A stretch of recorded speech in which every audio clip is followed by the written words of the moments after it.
I'm convinced that the people who write those articles are a bunch of alcoholic physicians. And I don't agree with that recommendation because there's never any intelligent reason why you need alcohol.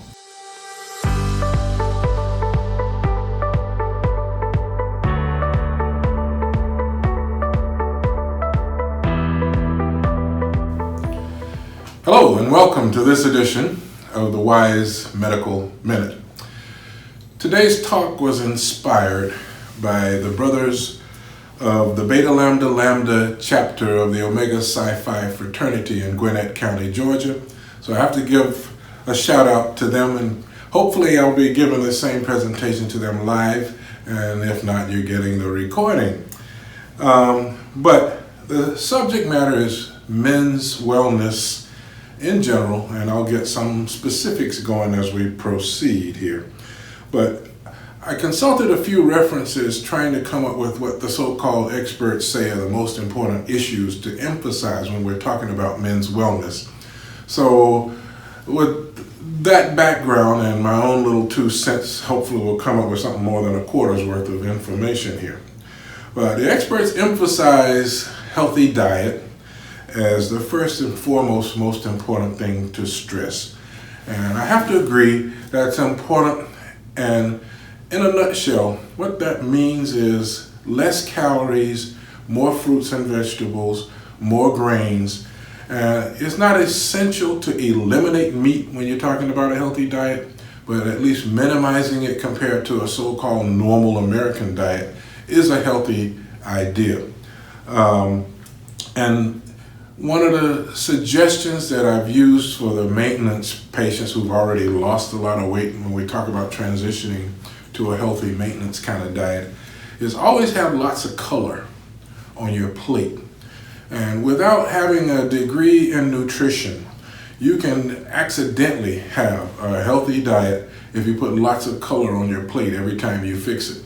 So you want some orange, you want some yellow, you want some red, you want some green. And if everything's brown and white, it probably is not healthy. And in a separate recording on the Wise Medical Minute not long ago, we talked about things you need to do about losing weight. Pay attention to the suggestions I've made in previous recordings about the common sense diet, which I won't bore you with now because there's a lot of other stuff I want to talk about pertaining to men's health. Now, that of course leads into maintaining a healthy weight. How much should you weigh? Now that's a controversial subject, but traditionally in medical circles, people use BMI as a reference, and I emphasize it's a reference point and not gospel. But the BMI is supposed to be an indicator of whether you're overweight or underweight or whatever. So how much is your BMI? If you took your weight in pounds, multiply it times a conversion factor of 703, and then divide that by your height in inches. So if you're 6 feet tall, that's 72 inches. If you're 5'10", that's 70 inches. If you're 6'5", that's 77 inches. So divide your weight in pounds times 703 by your height in inches, and then divide that number by your height in inches again. So when you do the math to calculate your BMI, if your number comes out to be more than 30, by medical definitions, you are obese. And that means that your weight per se is a separate issue, separate medical problem, is a separate risk factor for diseases like heart disease and diabetes we'll get back to more of in a minute. So the bottom line is you want to have a healthy weight. And now guys who are pretty athletic in their day, and men in general who might have an increased muscle mass, the BMI is going to be kind of unfair. And you can be quite healthy with what the BMI calculations work out to be a obese number. So it's not gospel, and we won't bore you with a lot of specifics there, but the backup measurement is the percent body fat. So you want to look at both those numbers and judge whether or not you're at a healthy weight. And we could spend a whole talk on things about healthy weight. And I refer you to previous recordings on the Wise Medical Minute when we've talked about how to achieve a healthy weight. Now, one of the things that's most underemphasized when we talk about health and wellness, and this is as true for men as it is for women, but sleep. Not enough emphasis on getting enough sleep when we talk about what it takes to have a healthy lifestyle. When we sleep, our body reboots the hardware and it gets the bugs out of the software. And all of the things that are stressful activities do to us when we're awake are undone, if you will, while we sleep. So we need to fix the machinery to 7 to 8 good hours of sleep every night. And I don't think that as a recommendation for good health gets enough attention. So I wanted to emphasize that as one that's pretty important. Now, everybody says you have to exercise. And yes, being physically active does help maintain a healthy lifestyle. It's good for you psychologically. It's good for you physically. The thing it does best by being active and exercising regularly is it keeps the machinery running at a higher tilt, and you actually burn up less calories to repair yourself by virtue of you're constantly repairing yourself by being physically active. So the machinery is constantly working at a higher pace, so it's easier to maintain your weight if you're exercising. I don't like to convey the notion that you can exercise off what you can eat. That's just not possible. And in previous recordings, we've talked about it takes about 22 miles to exercise off 1 pound. But you do help maintain whatever weight loss you have achieved by cutting calories, by maintaining an active lifestyle. Now, if I had to pick one suggestion for a healthy lifestyle, it would be very simply, don't smoke. Cigarette smoking is the #1 cause of preventable deaths, and there's just no intelligent reason. That's worth a whole nother talk, but I'll belabor that point as much as you like if you have questions, but there's no good reason to smoke tobacco products. Now, the experts, or so-called experts, say that for men, it is okay to drink up to 2 beverages of alcoholic beverages per day. I'm convinced that the people who write those articles are a bunch of alcoholic physicians. And I don't agree with that recommendation because there's never any intelligent reason why you need alcohol. However, as a point at which it becomes more harmful, but the unnecessary calories if you have an issue with weight, the drug interactions, the propensity to automobile accidents, etc., etc. There's no intelligent reason you ever need alcohol. But if you go by what the experts say, they say the equivalent of 2 alcoholic beverages a day is okay. But I view alcohol as the penultimate gateway drug.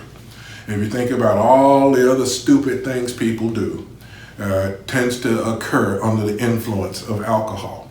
So on that basis alone, I'm not in favor of any alcohol. So any is too many in my book, but I don't write the book. So I'll tell you what the experts say, but you also got my opinion on the subject. Now, let's talk about another subject near and dear to my heart, and I don't have enough time in my segment of this presentation to belabor it, but I'm a big advocate for hormone replacement therapy in men who've gone through what some call MENopause. Now, there is such a thing as men losing their testosterone, and screening for your testosterone probably needs to start in your 30s. When low, lots of things get better when you replace your testosterone. People have issues with energy, decreased mental alertness, decreased memory, not to mention challenges with sleep. Having a good testosterone level is good for your self-confidence. Not to mention low testosterone levels predispose to increased percentage of body fat. So even when you are not losing or gaining weight, the percent of your body that's fat, tends to be higher if your testosterone is low. So you need that muscle mass and a whole bunch of different things, not to mention bedroom performance and sex drive and strength and all the things we associate with testosterone. But basically, targeting normal levels, or I prefer to talk about desirable levels, is, I think, as important for good men's health as anything else we can talk about. Now, I'm not an advocate for the supraphysiologic levels of testosterone that people use when they're bodybuilding, and the abuse that occurs with the professional athletes and college athletes and even high school I've encountered. But in different laboratories, the normal testosterone is anywhere from 300 to 1100 depending on the laboratory. I narrow that range. I don't see any advantage in a testosterone level above 900. I target around 600 or 700 in guys who are replacing their testosterone levels. But it's amazing how many young men are coming in the low normal range around 300, and I've seen healthy 20-somethings in the 100 and 200 range, which is way below normal. So I mention all those numbers because I recommend, if you have issues with energy, sleep, depression, just not motivated, not as strong as you used to be, not getting the results you want from your workouts, learn what your total testosterone is. And I don't think there's enough people advocating that because of past controversies about cancer being associated with use of testosterone. Now, I think those myths have been debunked, and maintaining normal levels and not worrying about a lot of the things that once upon a time was observed when people were abusing testosterone and not monitoring levels. But that's another subject we'll address greater in the future. So know what your testosterone level is and seek normal levels. You don't want supraphysiologic levels. I don't care how much better it makes you feel, because then all those things you hear about, like blood clots and stuff, becomes an issue that if you're being properly monitored by someone who knows what they're doing, and it's a very safe thing to add to your overall health regimen. Now, we get into some controversies about things like vaccinations and flu shots. I do believe that preventing illness is easier and more intelligent than treating illness. So for conditions for which a vaccine exists, I do advocate having those vaccines, whether it's for varicella, which is the chicken pox, or herpes zoster, or whether it's going to be for the new COVID vaccines that aren't out yet. But when they come out, I think after they've been properly scrutinized, which won't happen before the election, these proper use of vaccines should be encouraged because too many people die from preventable disease, and it's always just logical to do what you can to prevent it. Now, I won't bore you about all this COVID-19 stuff, but I will refer you to a series that we've done on the Wise Medical Minute. There's at least 4 or 5 videos on COVID-19 if you have specific interest there. Now, one of the things that the experts did not put on their list, and I checked 4 different ones, so-called experts, don't stress wearing your seatbelt. I think you can do more to prevent injury just by wearing your seatbelt. And this comes from a background of working 20 years in emergency room settings. A whole bunch of unnecessary preventable injuries and deaths occur when people don't wear their seatbelt. So if you're going to maintain a healthy lifestyle, I want to add that to my list. In addition to no alcohol, wear your seatbelts. Now, the screenings, when to get a physical, and this kind of thing, we could spend a whole nother hour on that. But in populations where we have increased risk of high blood pressure, increased risks of diabetes, I don't think it's ever too soon to start screening for those kinds of conditions. Now, I'm told my colleague Ty Demby is going to be doing a presentation on hypertension, so I won't spend too much time talking about that. But in addition to high blood pressure, diabetes is a major risk factor for heart disease, which kills more people than anything else. So the number I want everyone to become familiar with is your hemoglobin A1C. Over the years, that test has finally evolved into a screening test for diabetes. Once upon a time, it was considered inappropriate and research and all kinds of stuff. Insurance companies didn't want to pay for it. But it's a simple, easy $25 test. Everybody needs to know their hemoglobin A1C. Now, once again, I like people to know their numbers, so find out your number. Normal is up to 5.5% on the hemoglobin A1C. When you get it, it reflects how your blood sugar has been over the previous 12 weeks. So it's not like measuring your blood sugar at one moment in time. It doesn't have to be done on a fasting basis. So if you're screening for diabetes, you need to have a hemoglobin A1C. Now, if it's ever greater than 5.5, it needs to be checked every 12 weeks till it's less than 5.5. Now, they don't label you a diabetic until that number hits 6.5. But I'm amazed because I check it more than anybody else. Most people, more than half the patients we encounter, will have a number between 5.4 and 6.2, which means that, we got something close to half the population as pre-diabetic. I don't like that term either. But if you're at risk for diabetes, which is what it is when that number hits 6.5, I say that the process that is diabetes is already there. You just haven't burnt out your pancreas yet. So it makes no sense to wait until you burned out 50% of your islet cells that produce the insulin in your pancreas, which is what it takes to get a 6.5 hemoglobin A1C. Don't wait till that happens to start changing your lifestyle accordingly.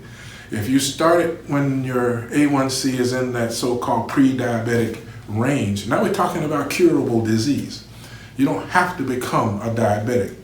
And I dare say of the people listening to this recording, if 10 people check, 4 of them are going to have an abnormal hemoglobin A1C. And let's not wait until you're an overt diabetic to start doing something about it. Now, when we talk about men's health, the reflex issue that always comes up is prostate cancer. Okay? Now, I've observed up close and personal prostate cancer in my own family. There's probably a 99% that I personally will one day be diagnosed to have prostate cancer just because I'm a black male. Now, black men do have an increased risk of prostate cancer. However, I've learned from the experiences of my grandfather and the experiences of my father and the experiences of lots of patients that sometimes less is more when it comes to prostate cancer screening. Diet and things like the carotenoids and tomatoes and all those kinds of good things that help reduce the risk of prostate cancer, that's a whole nother talk. But screening your PSA, and we won't get into numbers there because that's a little more controversial because even changes within the normal range are significant. So once every other year, if it starts out normal, I think men should get a PSA, that's a Prostate Specific Antigen, and a digital rectal exam. Neither test being perfect, but if you have a nodule and an enlarged prostate already, you need further workup. If your PSA is abnormal, you need further workup. If your PSA is normal, your digital rectal exam is normal, then peace of mind for another year or two. Now, where I differ from the so-called experts again, is a lot of overdiagnosis and definitely a lot of overtreatment occurs with prostate cancer. You do need to be aware when it's present because monitoring and sensible, watchful waiting is a perfectly reasonable approach if it's asymptomatic. Because men with prostate cancer don't usually die from prostate cancer. They usually die with prostate cancer, and they die from something else. So some of the aggressive modalities of treatment that were popular in the past, I'm not a fan of, but when necessary, when it's causing urinary obstructive, it's causing kidney failure, if it's metastasized to bone, those situations do merit additional treatment. So you need to be monitored for that. But just having an isolated, elevated PSA or a simple small nodule within your prostate, some of the aggressive surgical treatments I do not think are warranted, and the treatment becomes worse than the disease. At the ripe old age of 97 years, I watched the trainees from Emory literally kill my grandfather because of a diagnostic test for prostate cancer, and he would have easily made it to 100. But basically, he is my he's deceased testimony for not being too aggressive doing diagnostic tests with prostate cancer. My own father was diagnosed probably more than 20 years ago, and he's still going strong. And a lot of different things that have been done in the past I'm not an advocate for, but we'll talk more about that. I do think you should screen. I think you should know about it. If it's present, it needs to be monitored closely. And once those situations where treatment is appropriate arise, then treat. But just having it per se is not necessarily justification for aggressive therapy. So that's my little spin on prostate cancer. And I would refer you to a spiel that I think sort of reflects a philosophy similar to mine with Clark Howard. He's a famous local consumer advocate, and he himself has prostate cancer. I monitor his progress because he and I are within days of each other, the same age, but also he studied it, and his research I think is good, and his conservative approach I think is reasonable. And you can have a healthy lifestyle, maintaining normal sexual activity, keep working, doing whatever you do for a job, and not succumb to the consequences where the treatment ends up being worse than the disease. So less is more, but none is not enough. So we really want to stay on top of that with prostate cancer. Now, colon cancer is the easiest to treat as far as curable disease. So we really don't want to have a situation where people are not getting properly screened for colon cancer. Now, we talked about the coronavirus earlier. I think that's on that list of things in this day and time, because we don't have good treatment, that should be screened for. Now, another thing that the experts have not listed as part of their recommendations for a healthy lifestyle is ophthalmological evaluations. You need to see your optometrist, you need to see your ophthalmologist if things are more serious. But an eye doctor can identify things like macular degeneration, which is treatable early, and you don't have to be blind in your old age. They also are very good at identifying when things like high blood pressure or diabetes have already been a significant systemic problem. Looking into the eyes with people who know what they're looking at is like looking into the window of your whole health. So screening in terms of eye evaluations by someone who knows what they're doing is always appropriate. And I have to give a shout out to my daughter, the optometrist down there at Atlanta Family Eye Care Center. But anywhere you are in this planet, there's plenty of people who are real good at doing ophthalmological evaluations and screening for not just eye problems, but systemic disease that can be diagnosed in that manner. So thank you for your attention, and I want to invite any and everyone to have questions. Forward them to me, info@wisemedicalcenter.com, and we'll include your questions in future recordings. And if this recording is being shared with the Brothers of Omega Psi Phi Fraternity, thank you, gentlemen. I'll look forward to working with you more in the future. Thank you for listening to the Wise Medical Minute with Dr. Thomas Locke. Dr. Locke addresses current events as well as important medical issues using responsible, unbiased journalism approached from a medical perspective. We invite you to submit questions or comments or suggestions for future topics by email to info@wisemedicalcenter.com. Again, thank you for viewing the Wise Medical Minute.